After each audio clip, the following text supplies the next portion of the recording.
আসসালামু আলাইকুম বন্ধুরা, দেখেন আমি আমসত্ত্ব দিছিলাম, অবস্থা দেখেন আমার আমসত্ত্ব ফেটে ফেটে গেছে, যে এখান থেকে তো পুরো দেখা যাচ্ছে। এই যে কাছ থেকে দেখাই, আমসত্ত্বটা অনেক দিন ধরে রোদে দিছি, টানা রোদি। এই কয়দিন তো মনে করেন অনেক রোদ হচ্ছে, তারপরও আমার আমসত্ত্বর অবস্থা দেখেন, শুকাচ্ছে না। এর কারণ কি সেটা আপনাদের জানাবো। তো আমার মতন ভুল আপনারা কেউ করবেন না।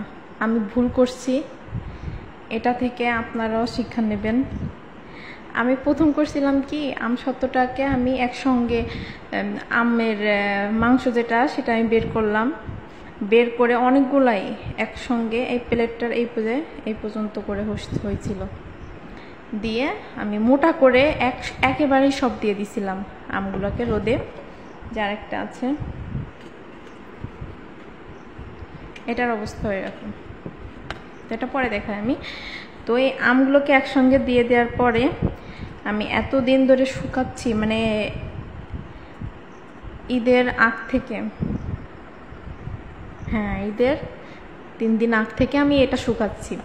তো এটা মানে শুকায়ও না, দেখেন এতটা নরম হয়ে আছে। আর কি পরিমাণ রোদ পড়ছে, তাপ প্রবাহ চলছে, এত তাপেও আমার আমসত্ত্বটা নরম আছে, উঠানো যাচ্ছে না।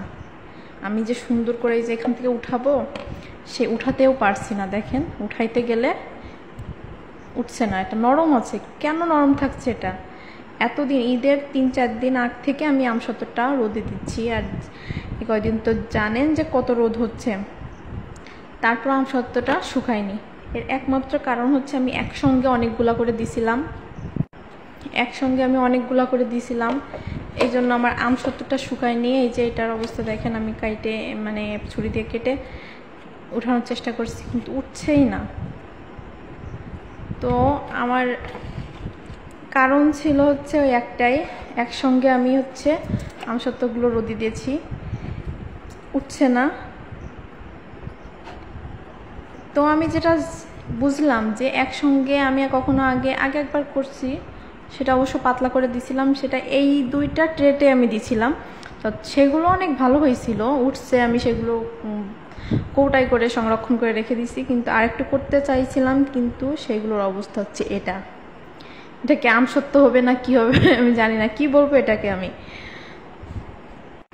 তো আমি এটা উঠাইতে পারছি না। আমি মনে করছিলাম যে হয়তো আর একটু বেশি রোদ দিলে ঠিক হয়ে যাবে, কিন্তু এটা ঠিকও হচ্ছে না, আর এভাবেই হচ্ছে